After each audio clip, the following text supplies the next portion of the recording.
Hello students, welcome back to my channel. आज की video होने वाली है आपके एनवायरमेंटल स्टडीज़ के बारे में। आज हम बात करेंगे जो कि आपका पेपर है BE-VAE 181। इस पेपर के बारे में हम लोग बात करने वाले हैं। तो सबसे पहले मैं बता दूं आपको, पेपर जो है आपका 50 नंबर का आने वाला है। 50 मार्क्स का पेपर होगा और 2 घंटे का आपको टाइम मिलेगा। ओके, और जो क्वेश्चंस होंगे वो भी आपके 50 क्वेश्चंस ही होंगे और एक एक नंबर का हर एक सवाल जो है वो होने वाला है। इसके साथ साथ एक बात और मैं आपको बता दूं कि ये जो पेपर है इसमें आपको डिस्क्रिप्टिव नहीं लिखना है। इसमें आपको जो OMR शीट मिलेगी उसमें जो सर्कल्स आते हैं उन सर्कल्स को आपने डार्क करना है। इसमें और कुछ नहीं करना है आपने। कोई इस तरह का पेपर नहीं आएगा कि आपको बड़े बड़े 20-20 नंबर के क्वेश्चन लिखने हैं या 10-10 नंबर के क्वेश्चन लिखने हैं, क्योंकि जो बच्चे पहली बार एग्ज़ाम दे रहे हैं उनको हो सकता है थोड़ा बहुत कन्फ्यूज़न हो कि ये जो पेपर है आपका एनवायरमेंटल स्टडीज़ का ये किस तरह का आएगा। कि कमेंट्स भी आते हैं कई बार मुझे कि ये MCQ टाइप का होगा या फिर जो डिस्क्रिप्टिव होगा। तो मैं सबसे पहले यही बता दूं कि ये जो पेपर है ये OMR शीट पर आपका होने वाला है। ठीक है, OMR शीट में जो आपने देखा होगा इस तरह के सर्कल्स बने होते हैं, तो उसमें से कोई एक सर्कल पर आपको उसको डार्क करना होता है जो भी आंसर आपका है। ठीक है, और इसमें नेगेटिव मार्किंग नहीं होती है। ठीक है, इसमें नेगेटिव मार्किंग नहीं है। तो ये मत सोचना कि अगर तुम्हारा कोई क्वेश्चन गलत हो गया तो क्या नेगेटिव मार्किंग के ज़रिए मार्क्स कट जाएंगे क्या। तो ये सब कुछ नहीं होने वाला है। सीधा सीधा आप ये इसको पढ़ लेते हैं, देख लेते हैं क्या क्या आने वाला है, और बस 50 नंबर का क्वेश्चन है। और तीसरी इंपॉर्टेंट बात, अब आप लोग ये सोच रहे होंगे कि अगर मान लीजिए तुम्हारे कि हम पास कितने नंबर से होंगे, तो आपको इसके लिए सिर्फ 18 नंबर मिनिमम चाहिए पास होने के लिए। 18 मार्क्स वाला बच्चा पास हो जाएगा। जिसने 18 क्वेश्चंस ठीक कर दिया है ना वो पास हो जाएगा। मतलब ये मिनिमम क्राइटेरिया है पास होने के लिए। बाकी कोशिश करना कि अच्छे खासे नंबर आए, क्योंकि एक एक मार्क्स वाले क्वेश्चन है। तो इतना मत सोचना कि बस मेरे को पास मार्क आ जाए और बस I am happy with that. तो ये नहीं करेंगे हम। ठीक है, ये सोचना भी नहीं है। सो इसमें थोड़े से इंस्ट्रक्शंस हैं कि एक तो ये OMR शीट में लिखना है, सारे क्वेश्चन करने हैं, 50% है और हर एक का एक एक नंबर का प्रश्न होने वाला है। ठीक है, ये सारे आप चीज़ें पढ़ लेना। और चलिए इसको एक बार देख लेते हैं कौन कौन से क्वेश्चन होने वाले। सबसे पहले मैं बता दूं कि जो मोस्टली जो बच्चे हैं वो हिंदी मीडियम के हैं, तो मैं इसको हिंदी मीडियम में करवा रही हूँ। बट जो क्वेश्चन पेपर जो बच्चे इंग्लिश मीडियम के हैं वो भी इस चीज़ का ध्यान रखना कि जो क्वेश्चन हिंदी मीडियम में है जिस नंबर पर है, जैसे ये है निम्नलिखित में से कौन सा मानव निर्मित पर्यावरण का उदाहरण है, तो ये सेम क्वेश्चन जो है आपको यहाँ पे मिल जाएगा। तो जो इंग्लिश के बच्चे हैं वो भी साथ साथ देखते रहना। ठीक है, तो जो इसका आंसर होगा इंग्लिश में वही हिंदी में सेम आंसर होगा। तो बात कुछ सेम ही है कि जो क्वेश्चन हिंदी में है वही सेम इंग्लिश में है और सेम पॉइंट्स ही होंगे उनके। तो इस चीज़ का ध्यान रखते हुए कंफ्यूज मत होना। तो इस वीडियो को स्टार्ट कर लेते हैं। सबसे पहला है कि निम्नलिखित में से कौन सा मानव निर्मित पर्यावरण का उदाहरण है। सबसे पहले ये देखो कि तुम मानव निर्मित का मतलब क्या होता है। मतलब जिसने मनुष्य ने जिस चीज़ को बनाया होगा वो बताना है। यहाँ पर बागान है, अभ्यारण्य है, खेत है या वृक्षारोपण है। ठीक है, तो इसमें से देखो बागान जो होते हैं वो नेचुरल होते हैं, अभ्यारण्य जंगल हो गए, वृक्षारोपण भी जंगल जो है वो नेचुरल होते हैं। बट जो खेत होते हैं ना वो इंसान के द्वारा बनाया जाता है। इंसान ही खेत जो होता है ना बीज लगाता है, पानी देता है, खाद डालता है। तो यहाँ पर खेत जो है इसका आंसर हो जाएगा। ऐसे ही द सेम वे सेकंड है, ये जो आपका फर्स्ट चैप्टर है वहीं से ये क्वेश्चन आया हुआ है। एक बार देख लेना आप लोग। संभावनावाद शब्द किसने दिया। ल्यूसियन फेवरे, विडाल डिराब्लास और एलन चर्चिल सैम्पल और CN हॉर्लिंग। तो यहाँ पर इसका आंसर होने वाला है ल्यूसियन फेवरे। ल्यूसियन फेवरे पर ये शब्द जो आपके सामने संभावनावाद, इस पर हमेशा क्वेश्चन आता है। थोड़ा थोड़ा किसी ना किसी रूप में ये संभावनावाद पर आपसे पूछ लिया जाता है। तो आप जब अपने चैप्टर फर्स्ट में देखेंगे तो उसमें भी आपको ये मिल जाएगा संभावनावाद। तो इसका आंसर जो है वो ल्यूसियन फेवरे है। देन थर्ड क्वेश्चन है, निम्नलिखित में से कौन सा सतत विकास के 17 लक्ष्यों में से एक नहीं है। ठीक है, कई बार क्या होता है ना कि ये जो सस्टेनेबल डेवलपमेंट वाला क्वेश्चन आता है ना, इसमें कई बार ये वाला नहीं लिखा होता है। सीधा सीधा पूछ लेते हैं कि निम्नलिखित में से कौन सा सतत विकास के 17 लक्ष्यों में से है। ठीक है, तो यहाँ से जब आप इस तरह का क्वेश्चन आता है तो बच्चे फटाफट से लिख देते हैं, लेकिन कई बार ये जब पूछ लेते हैं ना कि इनमें से नहीं है, तो वहाँ पे थोड़ा सा ध्यान देने वाली बात होती है, क्योंकि हम जल्दबाजी में ये सोच लेते हैं कि सतत विकास के लक्ष्यों में से पूछा गया है, लेकिन यहाँ पे ये पूछा है कि नहीं पूछा गया है। तो इन दो चीज़ों का ध्यान रखना। तो इसमें से पहला है स्थल में जीवन, वायु में जीवन, जल के अंदर जीवन या जल वायु कार्यवाही। तो इसका जो आंसर है वो है सेकंड, वायु में जीवन। ठीक है। सो अभी आप देखो कि जो सतत विकास के जो 17 लक्ष्य पूछे गए हैं, इसमें से वायु में जीवन नहीं है, ये आंसर तो हो गया।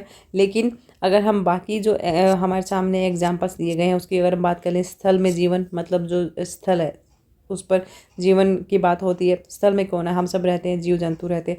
जल में जीवन वो भी है, जल में जो एक्वा लाइफ होती है उसके बारे में बात हो रही है। जलवायु कार्यवाही जो हमारा इकोलॉजिकल बैलेंस है या जो हमारी जो पर्यावरण है उसके बारे में जितनी भी नीतियाँ बनाई जाती हैं वो सारे लक्ष्य उसमें शामिल हैं। बट जो वायु में जीवन है ना, वो इन लक्ष्यों में नहीं है, क्योंकि वायु में जीवन जैसा कुछ होता नहीं है। ठीक है, वायु ही एक तरह से जीवन है, लेकिन वायु में जीवन ये लक्ष्य नहीं है। सतत विकास के जितने 17 लक्ष्य है ना, उसमें इसको अभी शामिल नहीं किया गया। अभी नहीं मतलब इसको शामिल नहीं किया गया। तो हमारा क्वेश्चन आंसर जो है वो सेकंड हो जाएगा। देन जन भागीदारी को कम करने के लिए सुदूर स्थानों में बैठक आयोजित करना किस चीज़ का उदाहरण है? जन भागीदारी। जन भागीदारी मतलब जिन कुछ ऐसे काम जहाँ पर लोगों की इन्वॉल्वमेंट कम हो, ठीक है, उनकी भागीदारी कम हो। तो जन भागीदारी को कम करने के लिए सुदूर स्थानों में बैठक आयोजित करना क्या कहलाता है? भौगोलिक असमानता, कार्य विधिक असमानता, सामाजिक असमानता या आर्थिक असमानता? तो यहाँ पर जो आंसर होने वाला है वो है हमारा कार्य विधिक असमानता। ठीक है, ये आपके चैप्टर 14 से पूछा गया है, उसमें भी आप देख लेना। सो जन भागीदारी को कम करने के लिए जो सुदूर स्थानों में जो बैठकें आयोजित की जाती हैं उसको कार्य विधिक असमानता बोला जाता है। राइट। देन प्रकृति के प्रति निम्नलिखित में से किस विचार को पितृसत्तात्मक वर्चस्व प्रणाली के विकल्प के रूप में प्रस्तावित किया गया था? ठीक है। सो इसमें जैव केंद्रवाद, पर्यावरण केंद्रवाद, मानव केंद्रवाद या पारिस्थितिकी नारीवाद।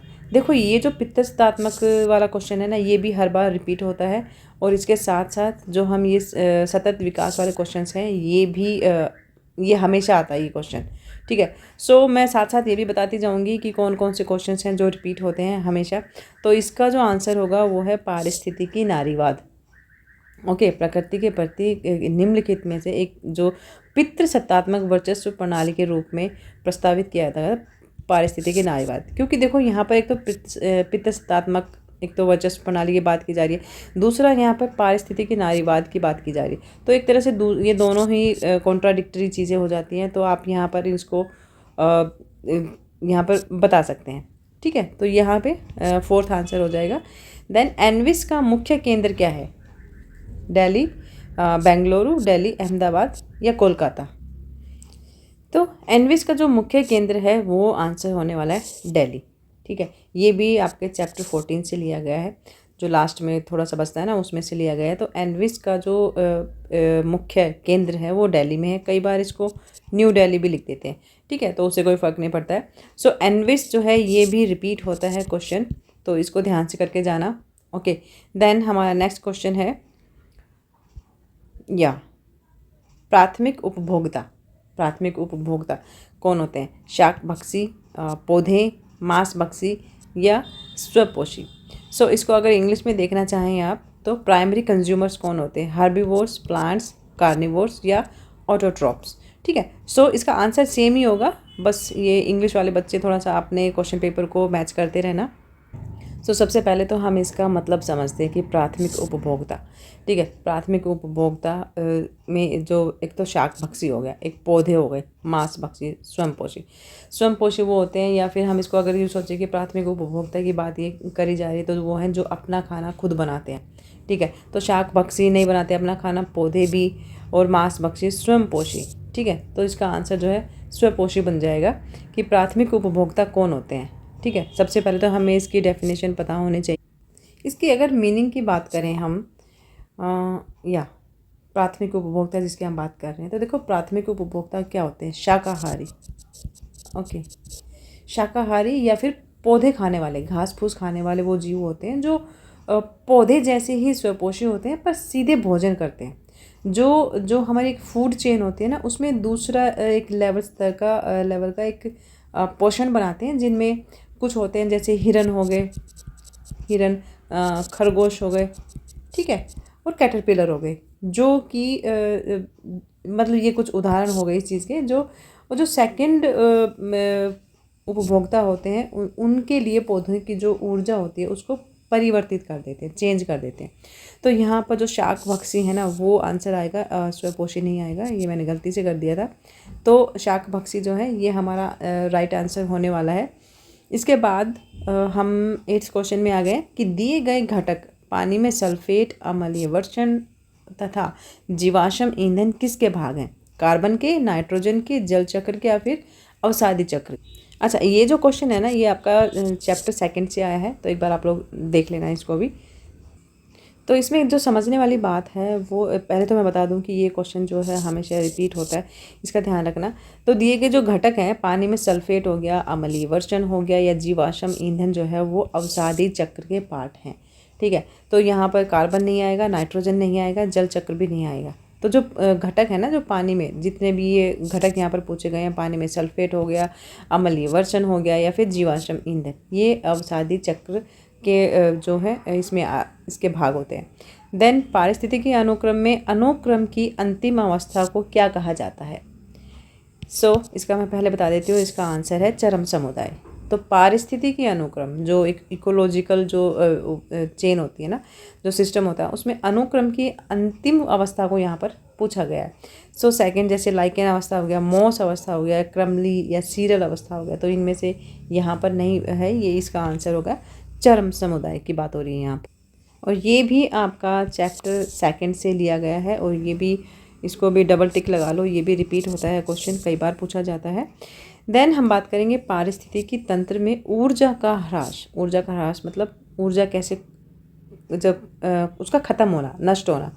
तो जो इकोलॉजिकल हमारा जो एनवायरनमेंट है, पारिस्थितिकी तंत्र बोलते हैं जिसको, तो उसमें ऊर्जा का ह्रास मतलब नष्ट कैसे हो रही है ऊर्जा, किस चीज़ की, किस रूप में नष्ट हो रही है, मतलब पर्यावरण में जो ऊर्जा है वो किस रूप में नष्ट हो रही है? ऊष्मीय ऊर्जा के रूप में, मृतोपजीवी पदार्थ के रूप में, रासायनिक ऊर्जा के रूप में या फिर वर्षा के रूप में। तो देखो, वर्षा का तो जो लेवल है वो काफ़ी कम हो चुका है, ठीक है।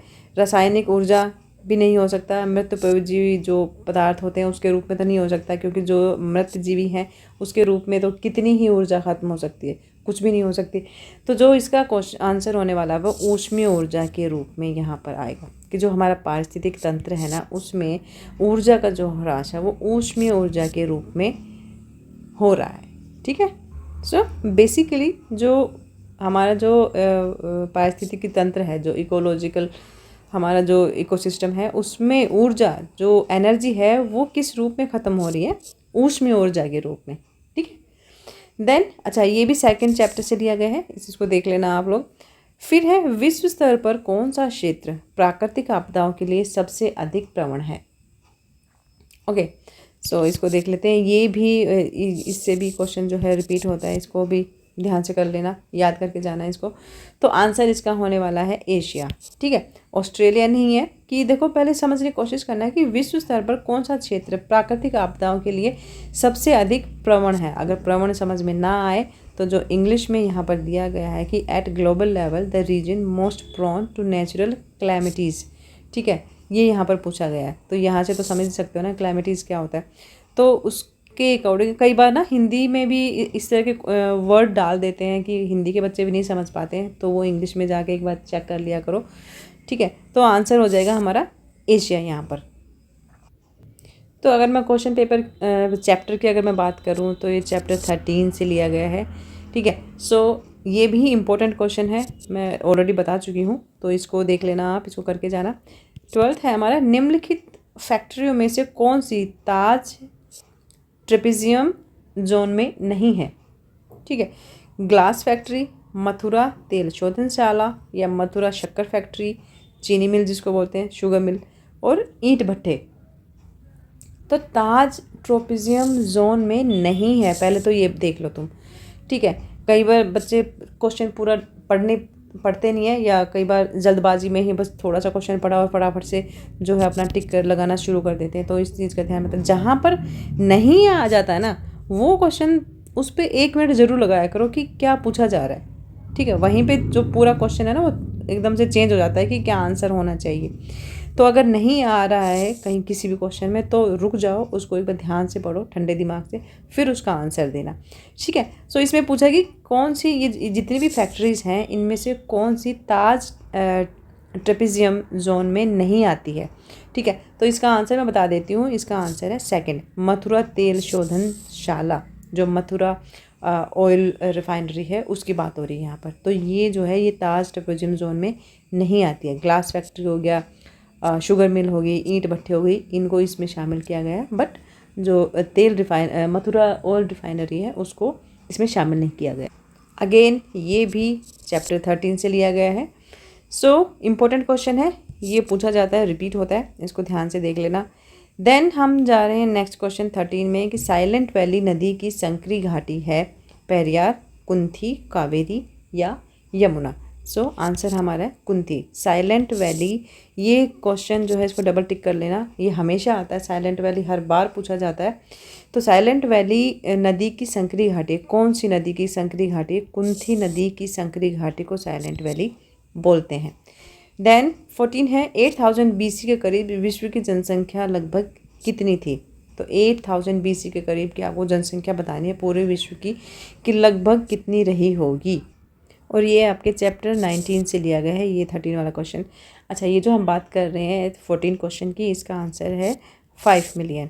तो 8000 BC के करीब जो है जनसंख्या 8 मिलियन के आसपास थी, मतलब 50 लाख। ठीक है, सो यहाँ पर हमारा ये क्वेश्चन हो गया। नेक्स्ट देख लेते हैं, ये रिपीट क्वेश्चन हो सकता है, ये कई बार आया है ये क्वेश्चन भी।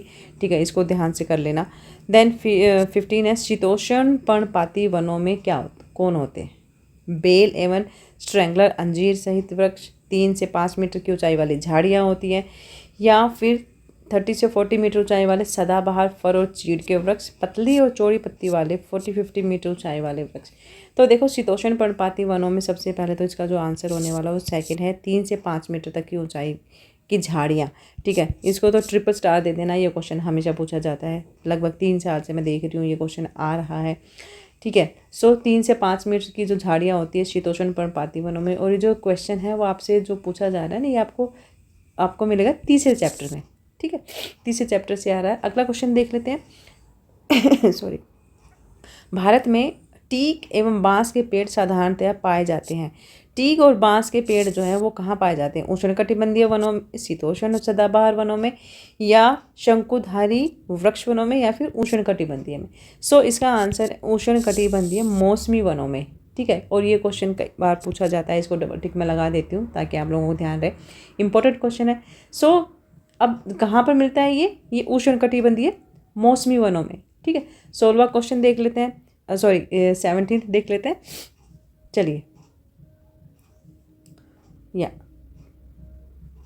एक मिनट, या भारतीय घास स्थल परितंत्र में जीव सहित अपनी चरम सीमा पर इस अवधि में होती है। जनवरी से फरवरी, मार्च से मई, सितंबर से अक्टूबर, नवंबर से जनवरी। पहले तो इस क्वेश्चन को समझने की कोशिश करो।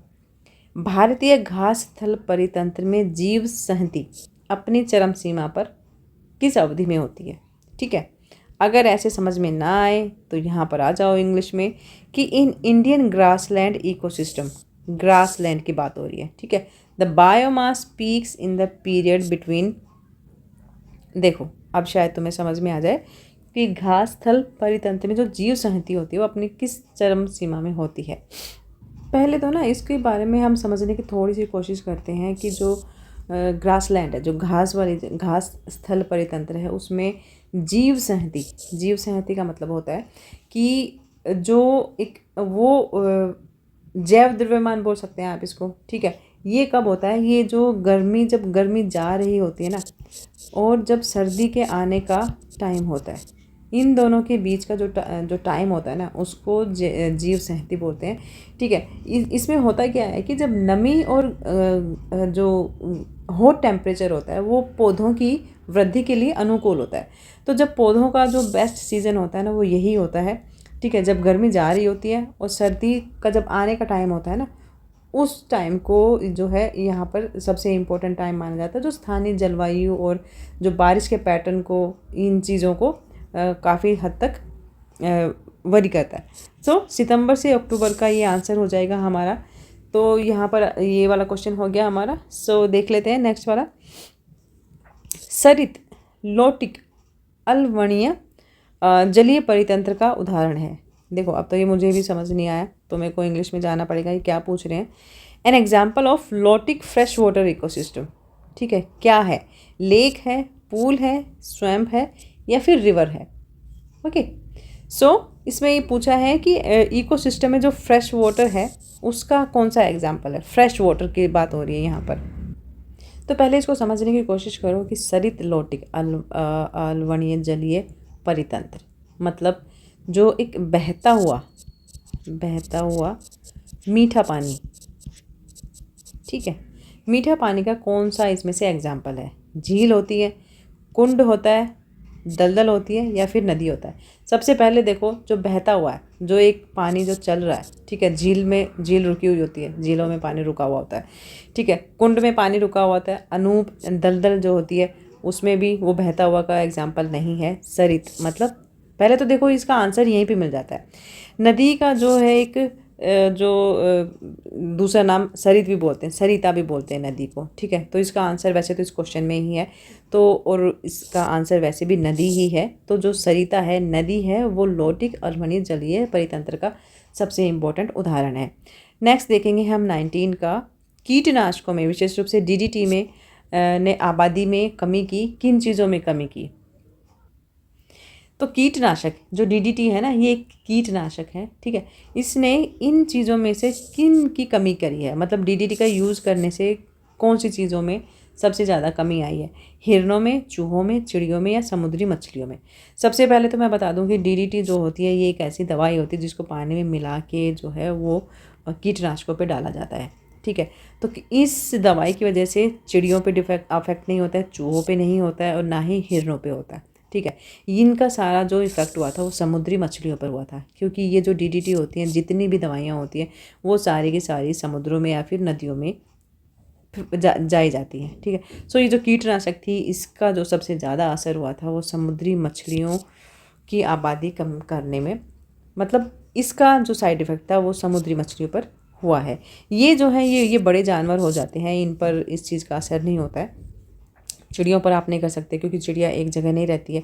चूहों पर नहीं कर सकते आप क्योंकि आप उनका कोई पर्टिकुलर जगह नहीं ढूंढ सकते हो। हिरणों में नहीं हो सकता, ठीक है। सो कीटनाशकों का जो है DDT पर ये भी क्वेश्चन कई बार रिपीट होता है, इस चीज़ का ध्यान रख लेना। देन 20 देख लेते हैं। विशाल भारतीय गैंडे का स्थायी पुनर्वास बाधित हुआ था, कब हुआ था? देखो विशाल भारतीय गैंडा, ठीक है, यहाँ पर जो बात की जा रही है उसका स्थायी पुनर्वास बाधित हुआ था क्योंकि आवास में पर्याप्त भोजन नहीं था, इसलिए हुआ था क्या? या फिर कठिन जलवायु के कारण, या रिंडरपेस्ट रोग के कारण, या दूसरे जानवरों के साथ प्रतियोगिता के कारण? तो ये जो क्वेश्चन है ये भी कई बार आया है क्वेश्चन में, इसको डबल टिक कर देती हूँ मैं। तो इसका आंसर है थर्ड, रिंडरपेस्ट रोग के कारण जो है गैंडे का स्थायी पुनर्वास जो है वो बाधित हो गया था। 21 है, आक्रामक प्रजातियों की समस्या बढ़ेगी अगर जलवायु बदलाव के कारण बढ़ेगी, खनन के कारण, तापमान वृद्धि के कारण या फिर अत्यधिक वर्षा के कारण। आक्रामक जो प्रजातियाँ होती हैं, जो गुस्सैल होती हैं, एंग्री प्रजातियाँ होती हैं ना, उनकी समस्या बढ़ने के ये रीज़न है, ठीक है। इनमें से कौन सा रीज़न हो सकता है? हाँ, ये वाला जो क्वेश्चन था ये आपके चैप्टर 8 से लिया गया था, मैं बता दूँ आपको। चलिए, तो आक्रामक प्रजातियों की जो समस्या है वो कब बढ़ेगी? तो इसका आंसर है जलवायु बदलाव के कारण। सबसे इम्पोर्टेंट यही होता है, जब जब जलवायु में परिवर्तन होगा हर तरह की प्रजातियों जो है उनके लिए समस्या क्रिएट होगी, ठीक है। क्लाइमेट चेंज जो है ना, वो जो आक्रामक प्रजातियां होती हैं उनकी समस्या जो है वो बढ़ जाती है। और ये क्वेश्चन आया है आपके चैप्टर 8 से ही लिया गया है, ये भी इस चीज़ को ध्यान रख लेना, ठीक है, चेक करते रहना इसको। देन 22 में है, विदेशी प्रजाति जो त्वचा की एलर्जी पैदा करती है। ओके, ये क्वेश्चन, इसको मैं ट्रिपल टिक दे देती हूँ, ये क्वेश्चन बहुत बार रिपीट होता है।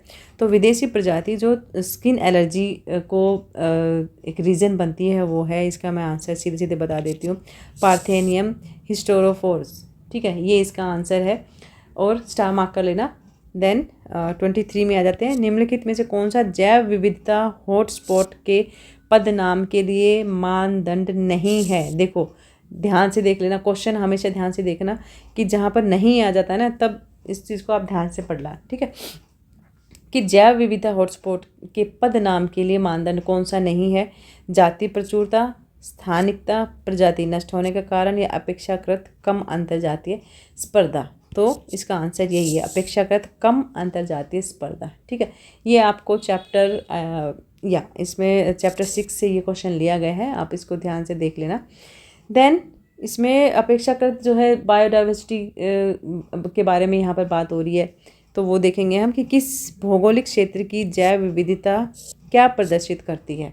ये बताना है हमें कि किसी भी भौगोलिक क्षेत्र की जो जैव विविधता है वो क्या बताती है। मान लीजिए आप कहीं जाते हैं, किसी बहुत ही अच्छी सी जगह पर जाते हैं, तो वहाँ की जो नेचुरल बायोडाइवर्सिटी जो सिस्टम है, वहाँ का जो इकोसिस्टम है, वो उसको देखकर आपको क्या महसूस होता है। कहीं या तो आप मान लीजिए कभी किसी बंजर जगह पर जा रहे हैं जहाँ पर नेचर बहुत कम है, तो आप ये सोचेंगे कि भाई यहाँ की, अगर मान लो पूछा जाए कि यहाँ की जैव विविधता आपको क्या बता रही है, आपको ये बताएगी ना कि वहाँ पानी की कमी है, वहाँ नेचर सपोर्टिव नहीं है, या वहाँ पर ज़्यादा गर्मी पड़ती है।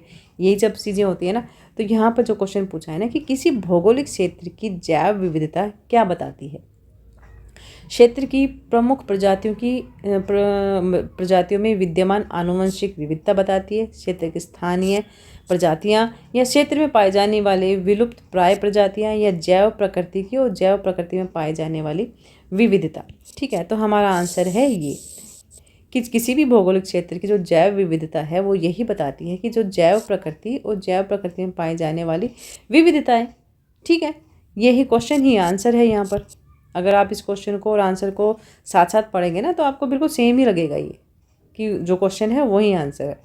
ठीक है, तो ये इंपॉर्टेंट क्वेश्चन है, अक्सर पूछा जाता है, इसको डबल टिक कर देती हूँ मैं। देन नेक्स्ट क्वेश्चन हम देखेंगे 25 में, निम्नलिखित में से कौन सा जंतु केवल पश्चिमी घाटों में पाया जाता है। हिरन, मालाबार ग्रे हॉर्नबिल, स्थूल भालू या फिर जंगली भैंसा। इसका जो क्वेश्चन है, या जो हम 25 की बात कर रहे हैं, इसका जो आंसर होने वाला है वो आपका सेकंड, मालाबार ग्रे हॉर्नबिल। तो निम्नलिखित में से कौन सा केवल पश्चिमी घाटों में कौन सा पाया जाता है, ग्रे हॉर्नबिल की बात हो रही है यहाँ पर। देन झीलों और नदियों में जल का स्रोत क्या है, मतलब झीलों में और नदियों में पानी कहाँ से आता है, वाहित जल। ठीक है, चलिए ये मोस्ट इम्पोर्टेंट क्वेश्चन है, इसको मैं डबल टिक कर देती हूँ यहाँ पर, आप ध्यान रखना है इस चीज़ का। ये कई बार पूछा जाता है कि झीलों नदियों में जल का प्रमुख स्रोत क्या है, कि वो कहाँ से पानी आता है, मतलब पानी कहाँ से आता है झीलों में और नदियों में। ठीक है, देन 27 क्वेश्चन जो है, हाँ ये ना 4th चैप्टर से लिया गया है, ये इस चीज़ का ध्यान रख लेना। देन निम्नलिखित में से कौन सा लाल मृदा के लिए सत्य नहीं है। ठीक है, कि इनमें से कौन सी बात है जो लाल मृदा, लाल मिट्टी के लिए जो बात सच नहीं है। तो इसका क्वेश्चन है ये कपास, चावल और मूंगफली की खेती के लिए अच्छी होती है। पहले तो मैं आपको ये बता दूं कि जो लाल मिट्टी होती है ना, वो कपास के लिए, चावल और मूंगफली की खेती के लिए अच्छी होती है, ऐसा नहीं होता है, क्योंकि ये बहुत ही ना एक तरह से बहुत चिकनी मिट्टी होती है।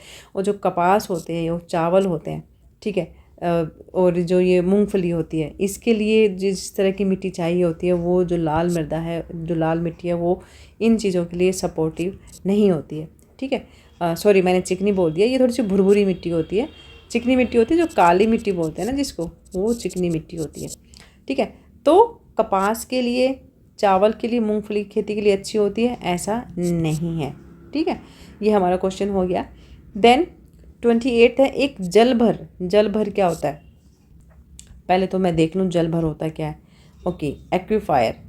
एक्वीफर क्या होता है, चट्टानों में संतृप्त क्षेत्र और असंतृप्त क्षेत्र के बीच की सीमा होती है, पत्थरों की वह परत जिससे होकर जल नीचे अंतस्रावित होता है, या मृदा का अंतराल जो वायु और जल दोनों से भरा होता है, या मृदा का अंतराल जो जल से पूर्णतः भरा होता है। पहले तो इसका मतलब समझो कि जल भर क्या होता है। जल भर का जो आंसर है वो सबसे पहले तो बात कर लेते हैं। सेकंड क्वेश्चन जो ऑप्शन है वो इसका आंसर है कि पत्थरों की वो परत होती है जिससे होकर जल नीचे अंतस्रावित होता है। मतलब जल भर उसको बोलते हैं जहाँ पर पत्थरों की वो परत होती है जिससे पानी जो होता है ना वो धीरे धीरे जो है वो नीचे की तरफ इकट्ठा होता रहता है, बहता रहता है। ठीक है, धीरे धीरे बहकर इकट्ठा होता रहता है।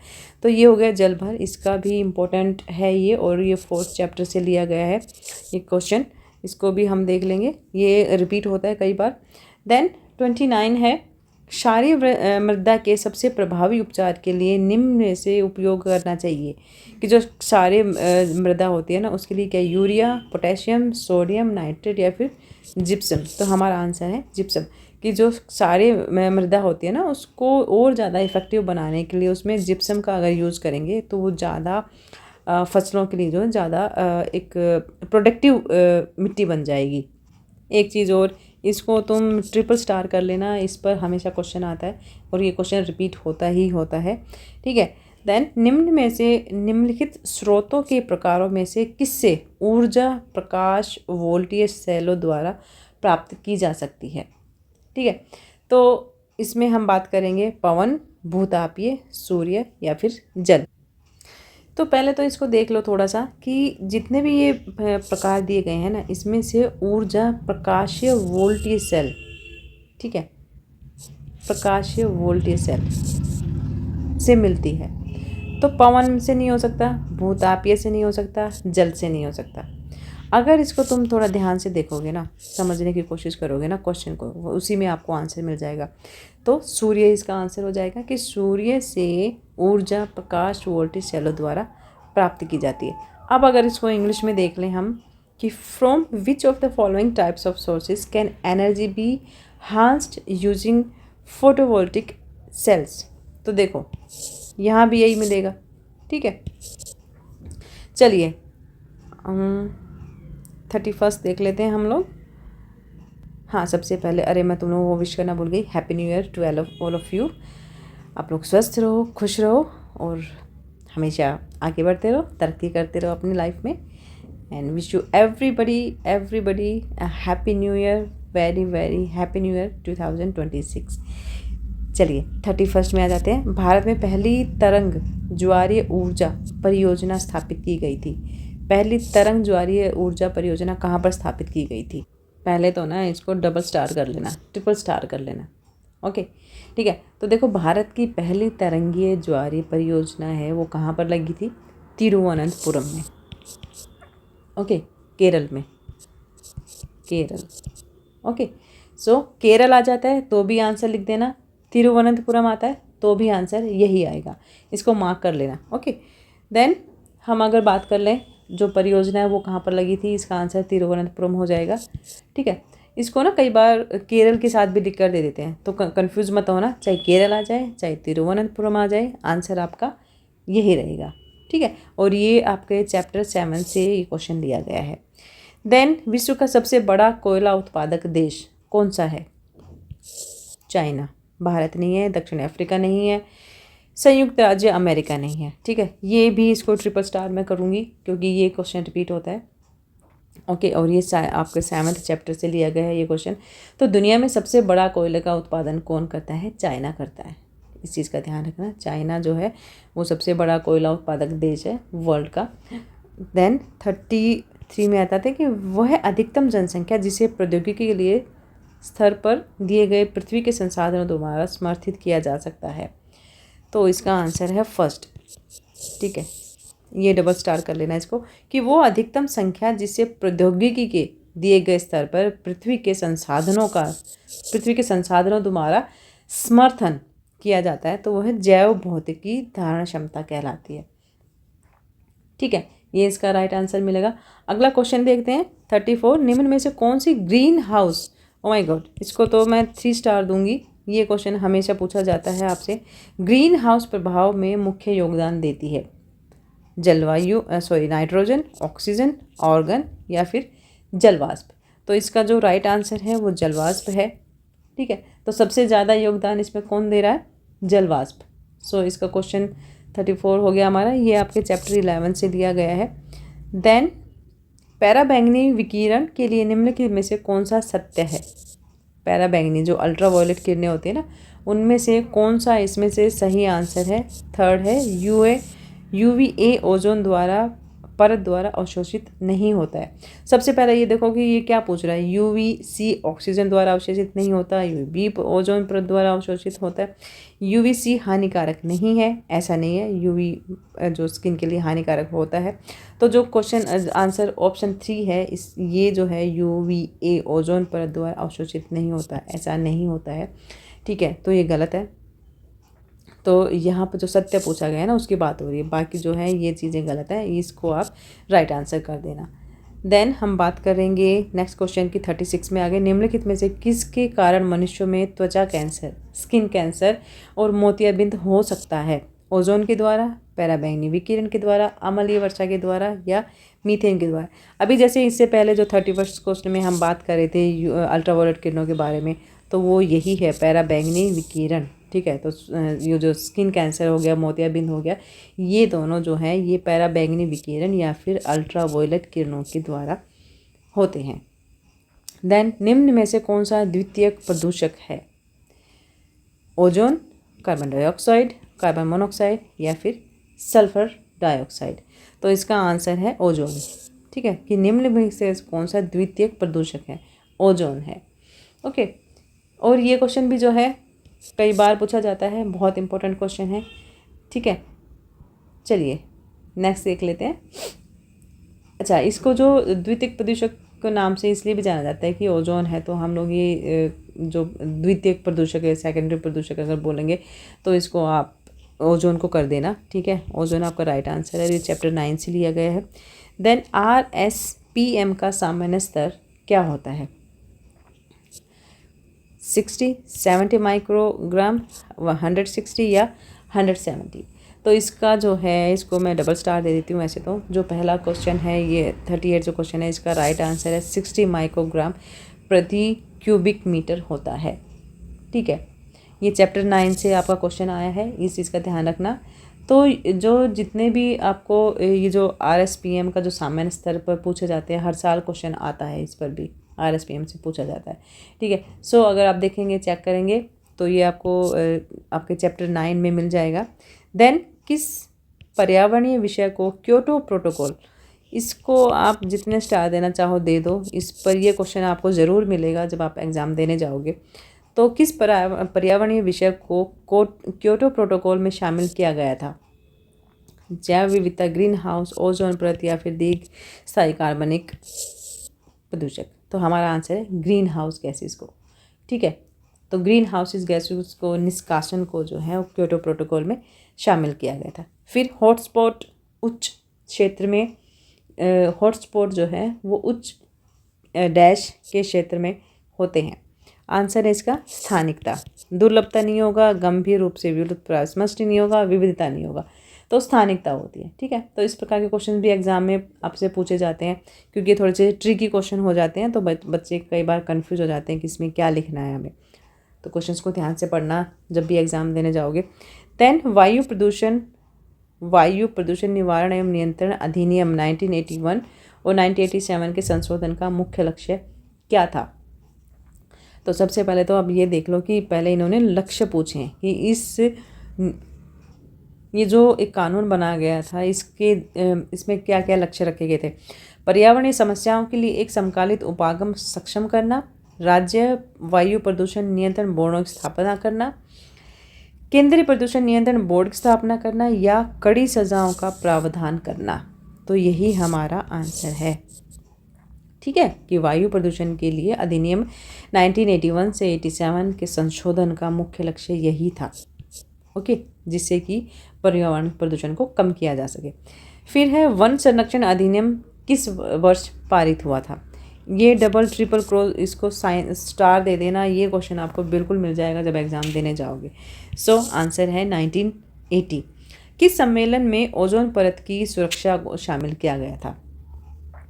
किस सम्मेलन में ओजोन परत, ठीक है, जो अल्ट्रावायलेट किरणों के बारे में जो हम बात करते हैं। देखो, अल्ट्रावायलेट से 3 क्वेश्चन आ गए अभी तक, तो अल्ट्रावायलेट जो परत है हमारी, ओजोन परत जो है, उसकी सुरक्षा को शामिल किया गया था कौन से सम्मेलन में ओजोन परत की बात हुई थी? वियना, बेसल, स्टॉकहोम या फिर मॉन्ट्रियल सम्मेलन? इसका आंसर है वियना। ठीक है, वियना सम्मेलन में इस ओजोन परत की जो सुरक्षा को शामिल किया गया था। फिर है, निम्नलिखित में से कौन सा सामान्यतः पुनर्चक्रणीय अपशिष्ट नहीं है? ठीक है, हमें नहीं है बताना है। ग्लास, धातुएं, चिकित्सक अपशिष्ट या फिर प्लास्टिक। पुनर्चक्रणीय अपशिष्ट का मतलब होता है कि वो चीज़ें जो रिसाइकल हो सकती हैं, ठीक है, जिनको रिसाइकल किया जा सकता है। ग्लास को किया जा सकता है, ठीक है, धातुएं होती हैं उनको गलाकर उनको दोबारा से रिसाइकल किया जा सकता है, प्लास्टिक को भी कर सकते हैं।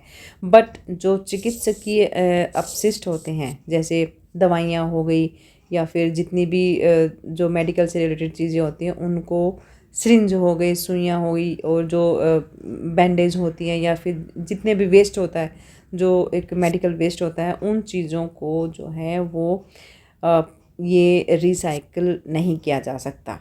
ठीक है, ये क्वेश्चन भी लास्ट टाइम भी आया था, मैं इसको 3 स्टार दे रही हूँ। देन, निम्नलिखित में से कौन सी अपशिष्ट न्यूनीकरण विधि नहीं है? प्रक्रिया में परिवर्तन, अपशिष्ट सांद्रता, अपशिष्ट उपचार या फिर अपशिष्ट पृथक्करण।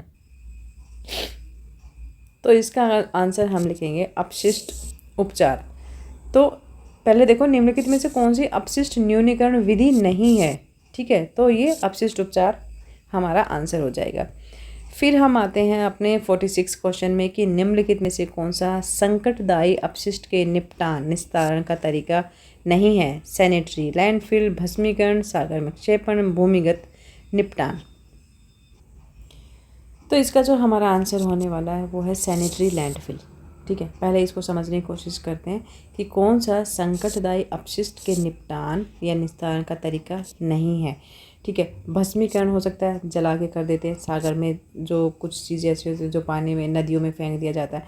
भूमिगत निपटान, कुछ ऐसे अपशिष्ट होते हैं जिनको गड्ढे में खोद के उसमें जो है दबाकर भी उस चीज़ को ख़त्म किया जाता है। सैनिटरी लैंडफिल एक ऐसा एक ऑप्शन होता है जिसमें मिट्टी, जल और वायु प्रदूषण को रोकने के लिए जो अपशिष्ट होते हैं ना, उसको पर्यावरण से अलग करने के लिए एक डिज़ाइन बनाया जाता है। ठीक है, तो ये एक टेक्निक है जो अपशिष्ट के निपटान के लिए या फिर जो भी वेस्ट होता है उसके निपटाने के लिए एक अलग से एक डिज़ाइन बना गया है जिसको सैनिटरी लैंडफिल बोलते हैं। बट यहाँ पर हमसे पूछा क्या जा रहा है कि इनमें से कौन सा संकटदायी अपशिष्ट के निपटान का तरीका नहीं है? तो ये तीनों तो हैं, बट ये वाला नहीं है। भारत की जैव विविधता के संदर्भ में निम्नलिखित में से कौन सा सही नहीं है? भारत में 6 जैव विविधता हॉटस्पॉट हैं।